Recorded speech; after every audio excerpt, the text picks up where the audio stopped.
प्रश्नावली 4.3 के अब आगे के प्रश्नों को हल कर लेते हैं। तो अगला जो प्रश्न है वो है चौथा। 3 वर्ष पूर्व रहमान की आयु का व्युत्क्रम और अब से 5 वर्ष पश्चात आयु के व्युत्क्रम का योग 1/3 है। उसकी वर्तमान आयु ज्ञात कीजिए। तो हमें किसकी वर्तमान आयु ज्ञात करना है? रहमान की। तो चलो अब यहाँ पे देखो, माना रहमान की वर्तमान आयु को मैंने x वर्ष मान लिया। तो अगर हम रहमान की आयु से 3 वर्ष पीछे चलते हैं तो 3 वर्ष पूर्व रहमान की आयु क्या हो जाएगा? x - 3 वर्ष हो जाएगा। इसी तरह से अगर इसकी आयु का हम अगर व्युत्क्रम करें तो 3 वर्ष पूर्व रहमान की आयु का व्युत्क्रम बनेगा 1/x - 3 वर्ष बन जाएगा। इसी तरह से 5 वर्ष आगे चलते हैं तो यहाँ पे लिखो 5 वर्ष पश्चात रहमान की आयु x + 5 वर्ष हो जाएगा।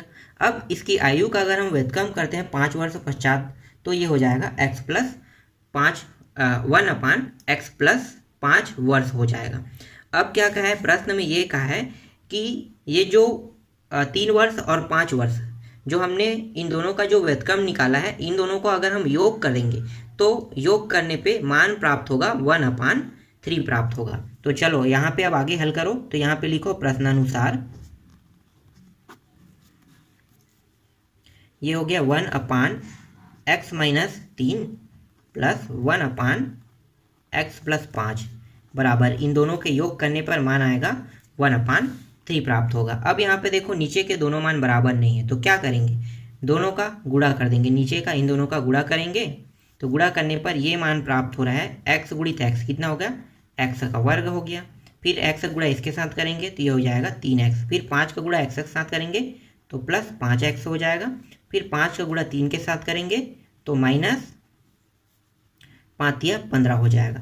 अब ये जो x + 5 है इसका तिर्या गुणा इसके साथ करेंगे तो ये हो गया x + 5। अब ये x - 3 का तिर्या गुणा हम इसके साथ करेंगे तो ये हो गया x - 3 बराबर 1/3 हो जाएगा। अब यहाँ पे ऊपर पे देखो ये दोनों जुड़ सकता है तो ये हो गया 2x और यहाँ पे ये दोनों घट रहा है तो यहाँ पे प्राप्त हो जाएगा +2। फिर यहाँ पे देखो यहाँ पे x वर्ग, यहाँ पे कहाँ पे ये रहा 3x और ये 5x तो घटा दो तो ये प्राप्त हो जाएगा 2x और यहाँ पे -15 बराबर 1/3। तिर्या गुणा करके नीचे के दोनों मान हम ऊपर ले जाते हैं तो ये 3 का गुणा इस ऊपर के साथ होगा तो ये होगा 3 दूनी 6x + 6 बराबर इसका गुणा इसके साथ होगा तो यही मान प्राप्त होगा x वर्ग + 2x - 15। ये वाले पूरे मान को उस पार ले जाओ तो यहाँ पे बचेगा क्या? यहाँ पे बचेगा 0। ये हो गया x वर्ग + 2x - 15 और ये माइनस में हो जाएगा इस साइड आके मान ये हो गया 6।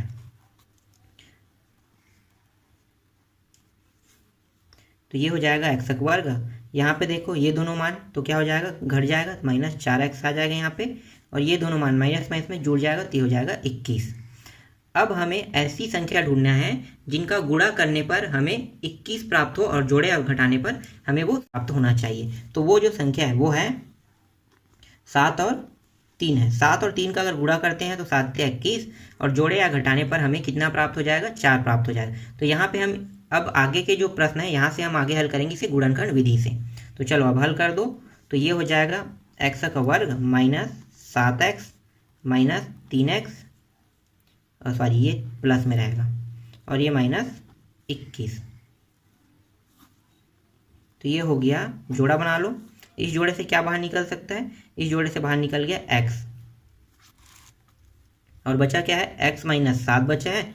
यहाँ पे इन दोनों जोड़े से बाहर निकल सकता है 3, बचा क्या? x - 7 बचा है यहाँ पे, क्योंकि 3 के पहाड़े में ये भी आता है, 3 के पहाड़े में ये भी आता है। 3 एक कम तो यहाँ पे x बस बचेगा और 3 सत्ते तो यहाँ पे 7 आ गया। फिर आगे हल करो तो ये हो जाएगा x - 7 बाहर हो गया दोनों से और यहाँ पे x + 3 आ गया। एक बार हम इसको लेके हल करेंगे, दूसरी बार इसको। तो पहले हम इसको लेके हल करते हैं। तो x - 7 लेके हल कर रहे हैं तो यहाँ पे आ गया 7 इस साइड आ जाएगा तो माइनस से प्लस हो गया और ये हो गया x हो गया। तो यहाँ पे x का जो मान प्राप्त हुआ है, चलो यहाँ पे थोड़ा दिखाई दे होगा, x का मान यहाँ पे 7 प्राप्त हो गया। दूसरी बार अगर हम x + 3 लेके हल करते हैं तो x + 3 बराबर 0 x बराबर 3, -3 प्राप्त होगा। तो यहाँ पे देखो -3 प्राप्त हो रहा है, तो कभी भी जो आयु है वो माइनस में नहीं प्राप्त होना चाहिए। तो माइनस में प्राप्त हो रहा है तो क्या हुआ, ये गलत है। तो हम क्या लेंगे, हमारा जो ओरिजिनल मान है वो क्या आ गया, x बराबर 7 आ गया। यही इसका आंसर है। ठीक, ये समझ में आ गया। आगे बढ़े हम। 5वां प्रश्न है, एक क्लास टेस्ट में शेफाली के गणित और अंग्रेजी में प्राप्त किए गए अंकों का योग 30 है। यदि उसको गणित में 2 अंक अधिक और अंग्रेजी में 3 अंक कम मिले हैं तो अंकों का गुणनफल 210 होता है। उसके द्वारा दोनों विषयों में प्राप्त किए गए अंक ज्ञात कीजिए। हमें ज्ञात क्या करना है, दोनों विषयों में इनके द्वारा प्राप्त किए अंकों को ज्ञात करना है। तो चलो यहाँ पे लिखो, माना गणित में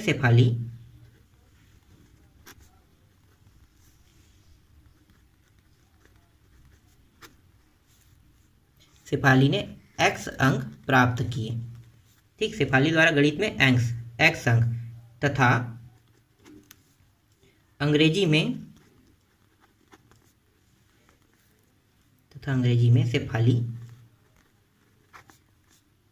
शेफाली द्वारा 30 माइनस x अंक प्राप्त किए।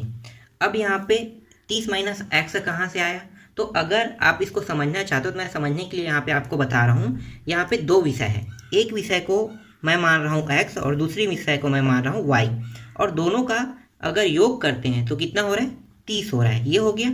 पहली विषय को तो चलो हमने गणित को x मान लिया, लेकिन हम जो ये प्रश्न हल कर रहे हैं वो क्या है, एक चर वाला मान है। तो एक चर वाला है मतलब क्या है, y का मान भी एक चर ही होना चाहिए। मतलब अगर ये x है तो ये भी x में आना चाहिए। तो यहाँ पे हमने गणित को x मान लिया, तो अब हम क्या करेंगे, सिर्फ y का मान निकालेंगे। तो यहाँ पे हम ये जो x है उसको उस पर पक्षांतर कर देंगे, तो ये हो जाएगा 30 माइनस x। तो हमने अंग्रेजी विषय को 30 माइनस x प्राप्त कर लिया। ठीक, समझ में आ गया। तो एक जो मान है गणित का जो मान प्राप्त हो गया, x प्राप्त हो गया, और अंग्रेजी का जो मान है वो 30 माइनस x आ गया। समझ में आया, ये 30 माइनस x कहाँ से आया। चलो अब आगे हल करते हैं फिर से। अब क्या कह रहा है, गणित में, यहाँ पे फिर से लिखो, गणित में शेफाली द्वारा गणित विषय में कितना प्राप्त किए थे, x अंक। ठीक है, मतलब हमने x अंक माना था, तो इसमें 2 अंक अधिक मिले, तो ये रहा 2 अंक अधिक कर देते हैं, x प्लस 2 हो जाएगा। इसी तरह से अंग्रेजी में इन्होंने 3 अंक कम प्राप्त किए। तो अंग्रेजी में कितना पाया था, 30 माइनस एक्स, ये हो गया 30 माइनस एक्स में 3 अंक कम पाया। तो ये आगे हल करेंगे तो ये हो जाएगा 27 माइनस एक्स हो जाएगा। तो 27 माइनस एक्स अंक इन्होंने प्राप्त किया। चलो अब आगे हल करते हैं। तो यहाँ पे लिखो प्रश्नानुसार। अब यहाँ पे देखो, गणित में शेफाली द्वारा x प्लस 2 अंक प्राप्त किए और अंग्रेजी में शेफाली द्वारा 27 माइनस x अंक प्राप्त किए। तो अब हमें क्या करना है, तो प्रश्न में ये कहा है कि ये जो दोनों मान प्राप्त हुए इनका हमें गुणा करना है। तो गुणनफल जो प्राप्त हो रहा है वो 210 प्राप्त हो रहा है। तो x प्लस 2 गुणित 27 माइनस x, दोनों का गुणा करने पर 210 आ जाएगा। चलो अब आगे हल करते हैं। तो 27 और x से गुणा करेंगे तो ये हो गया 27x, 27 का फिर इसके साथ गुणा करेंगे तो ये आ गया 54, फिर माइनस और ये x, ये हो गया x वर्ग, फिर x का गुणा 2 के साथ करेंगे तो ये हो जाएगा माइनस 2x बराबर 210। ये दो, चलो इसको जमाते हुए हल करते हैं। ये हो गया x वर्ग, फिर यहाँ पे x है, यहाँ भी x है, ये हो गया घट के प्राप्त हो जाएगा 25x प्लस 54। इसको इस साइड ले आते हैं 210 को, तो यहाँ पे बचे क्या, सिर्फ 0। तो ये हो गया x का वर्ग प्लस 25x, और इसको घटा दो तो घटाएंगे तो कितना प्राप्त हो रहा है, 100, यहाँ पे 156 प्राप्त हो रहा है।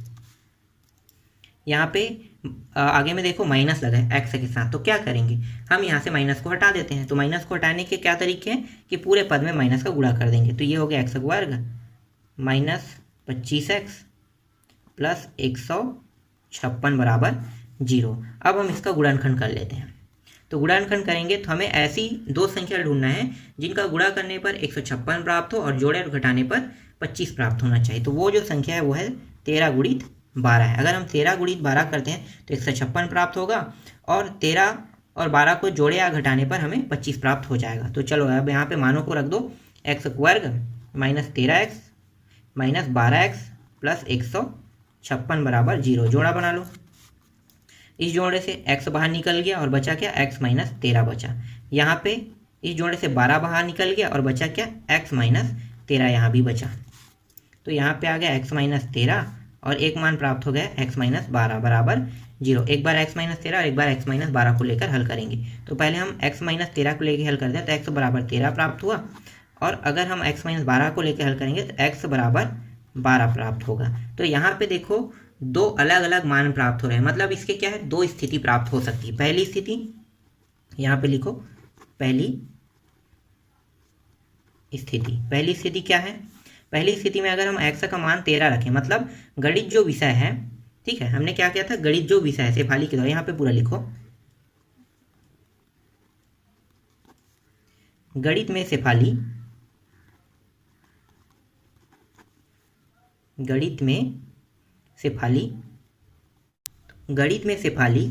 x मतलब कितना है, अगर हम 13 मान रहे हैं तो 13 अंक प्राप्त किया। इसी तरह से अंग्रेजी में शेफाली द्वारा 30 माइनस x अंक प्राप्त किया था, तो ये हो गया 30 और x का मान कितना है, 13। तो घटा दो तो कितना प्राप्त होगा, घटाने पे ये आ जाएगा 17 आ जाएगा। तो अंग्रेजी में उन्होंने 17 अंक प्राप्त किया। इसी तरह से जो स्थिति सेकंड है, दूसरा है, उसमें गणित में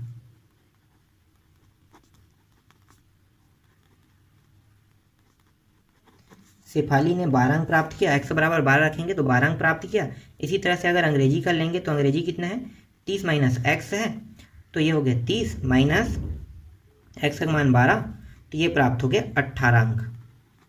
ठीक, तो दोनों विषयों का हमें मान निकालना था, यहाँ पे दोनों विषयों का मान ज्ञात हो गया। अब आगे हल करते हैं नेक्स्ट प्रश्न को। छठवां प्रश्न है, एक आयताकार खेत का विकर्ण उसकी छोटी भुजा से 60 मीटर अधिक लंबा है। यदि बड़ी भुजा छोटी भुजा से 30 मीटर अधिक हो तो खेत की भुजाएं ज्ञात कीजिए। हमें क्या ज्ञात करना है, खेत की भुजाएं ज्ञात करना है। तो सबसे पहले हम एक आयताकार खेत बना लेते हैं। ये रहा एक आयताकार खेत। अब यहाँ पे कहा है सबसे छोटी भुजा का जिक्र किया है, मतलब सबसे छोटी भुजा से विकर्ण 60 अधिक है और सबसे छोटी भुजा से जो लंबाई है वो 30 अधिक है। तो सबसे छोटी भुजा को अगर हम यहाँ पे x मानते हैं तो विकर्ण इससे कितना अधिक है, 60, तो ये हो गया x प्लस 60 हो जाएगा। और इसी छोटी भुजा से लंबाई जो है वो 30 अधिक है। तो बड़ी भुजा कौन है, ये है, तो बड़ी भुजा जो है वो 30 अधिक है। तो इसको क्या करेंगे, छोटी भुजा से 30 अधिक मतलब x प्लस 30, इसको हमने मान लिया। अब आगे हल करें तो अब यहाँ पे हम बताते हैं कि माना आयताकार खेत की छोटी भुजा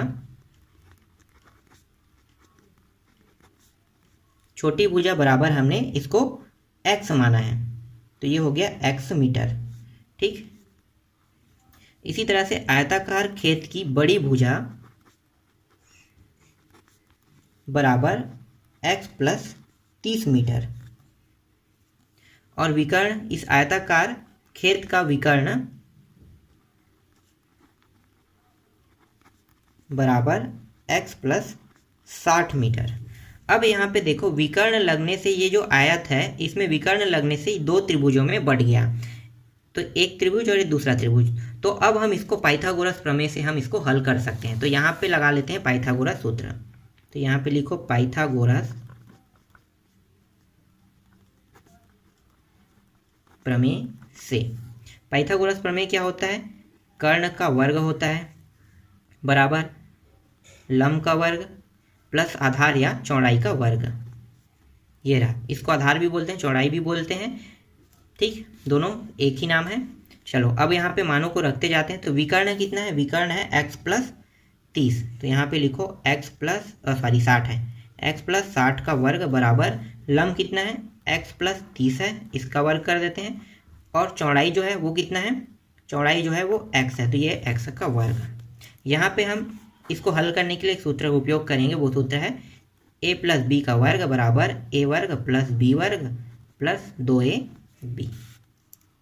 इस सूत्र को ये जो सूत्र है जैसे हल हुआ है वैसे इसको भी अब हल कर लेते हैं। तो ये हो जाएगा एक्स वर्ग 60 गुणी 60 कितना होगा 3600 प्लस ये हो जाएगा 120 एक्स हो जाएगा बराबर, इसको भी वैसे ही हल करेंगे तो एक्स वर्ग प्लस 3 तिया 9 मतलब 900 हो जाएगा ये, और 30 दूनी 60 तो ये हो गया 6 मतलब 60 एक्स हो जाएगा। और यहाँ पे पीछे हम क्या एक्स का वर्ग है, ये जो मान है और यहाँ पे क्या है ये वाला मान है, ठीक है। तो इस वाले मान को इस साइड हम ले आएंगे, पहले इसको आगे थोड़ा सा हल कर लेते हैं इसको। तो ये हो जाएगा एक्स वर्ग प्लस 3600 प्लस 120 एक्स बराबर ये हो जाएगा 2x का वर्ग प्लस 60 एक्स प्लस 900। इस मान को पूरा इस साइड ले आएंगे तो यहाँ पे बचेगा क्या, यहाँ पे सिर्फ 0 बचेगा। ये मान पूरा इस साइड आते गया तो ये 2x वर्ग plus 60 x plus 900 minus x वर्ग, ये पूरा मान माइनस में हो जाएगा 3600 फिर 120 एक्स। अब इसको हल करते हैं तो यहाँ पे देखो ये प्लस में ये माइनस में, तो यहाँ पे बचेगा एक्स का वर्ग बचेगा, यहाँ पे देखो 120 एक्स और यहाँ पे 60 है तो क्या होगा माइनस 60 एक्स आ जाएगा। इसी तरह से ये माइनस में ये प्लस में है तो माइनस 2700 आ जाएगा। इसको जमा लेते हैं हम तो ये हो गया एक्स वर्ग माइनस 60 एक्स माइनस 2700 बराबर 0। अब इसका हम गुणनखंड करेंगे तो यहाँ पे देखो ये जो मान है ये बहुत बड़ा है, तो इतने बड़े को हम गुणनखंड कैसे करें, तो इसके लिए हम गुणनखंड विधि का उपयोग करें। 2700 को हम गुणनखंड कर देते हैं तो हमें वो संख्या प्राप्त हो जाएगा। तो चलो देखें, पहले 3 से करते हैं, तो 3 से करेंगे तो ये हो गया 3 निया 3 शून्य, फिर कर देते हैं 3 से तो ये हो गया 3 तिया 3 शून्य, फिर हम इस बार 10 से कर देते हैं तो ये हो गया 10 तिया 10 शून्य, फिर 30 से कर दो तो ये हो गया 30 से कम। इससे जितना बड़े से कर सकते हैं करेंगे, क्यों, क्योंकि यहाँ पे देखो 60 है तो हमें 60 से छोटी संख्या होनी चाहिए, इसकी मतलब आधा होना चाहिए 60 का। तो देखो यहाँ पे आधा आ गया तो एक मान तो हमारे पास 30 निकल गया, ठीक है।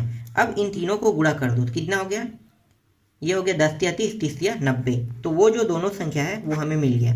30 गुणित 90 करते हैं तो 2700 प्राप्त हो गया। अगर इन्हीं संख्या को जोड़े और घटाएंगे तो कितना प्राप्त हो जाएगा, माइनस 60 आ जाएगा। मतलब हमारे पास जो मान है वो क्या है 90 और 30 है। समझ में आ गया। अगर आपसे प्रश्न नहीं बन रहा है, गुणनखंड का जो संख्या वो बहुत बड़ा है, तो आप इस विधि का उपयोग कर लेना। चलो अब आगे हल करते हैं। तो ये हो गया एक्स का वर्ग minus 90x plus 30x minus 2700 बराबर 0।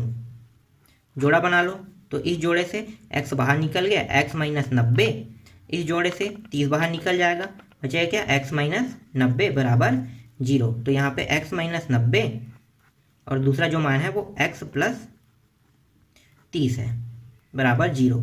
तो यहाँ पे x का मान यहाँ से 90 प्राप्त हो गया, x बराबर एक मान 90 प्राप्त हो गया, और जो दूसरा जो मान है वो है x बराबर ये माइनस 30 प्राप्त हो जाएगा। तो यहाँ पे जो माइनस में जो मान प्राप्त हो रहा है वो क्या रहेगा, अमान्य रहेगा, क्योंकि कभी भी आयताकार खेत की जो लंबाई हो चौड़ाई हो कोई भी मान हो कभी भी माइनस में प्राप्त नहीं होता, इसलिए क्या है ये अमान्य रहेगा। तो x का मान 90 प्राप्त होगा, तो सबसे छोटी भुजा का जो मान है वो कितना है 90 आ गया। इसी तरह से लंबाई निकाल लेते हैं बड़ी भुजा का मान। तो बड़ी भुजा क्या है x प्लस 30 है, तो x प्लस 30 तो ये हो गया 90 प्लस 30 बराबर ये प्राप्त हो गया 120 मीटर प्राप्त हो गया, दूसरा निकल गया। अब विकर्ण निकाल लेते हैं। तो विकर्ण कितना है x प्लस 60 है, तो x का मान 90 और 60 बराबर ये हो गया 150 मीटर प्राप्त हो गया। तो देखो सभी मान निकल गए, ये रहा इसका आंसर। ठीक, इसके बाद बाकी जो प्रश्न है उसको नेक्स्ट वीडियो में हल करेंगे।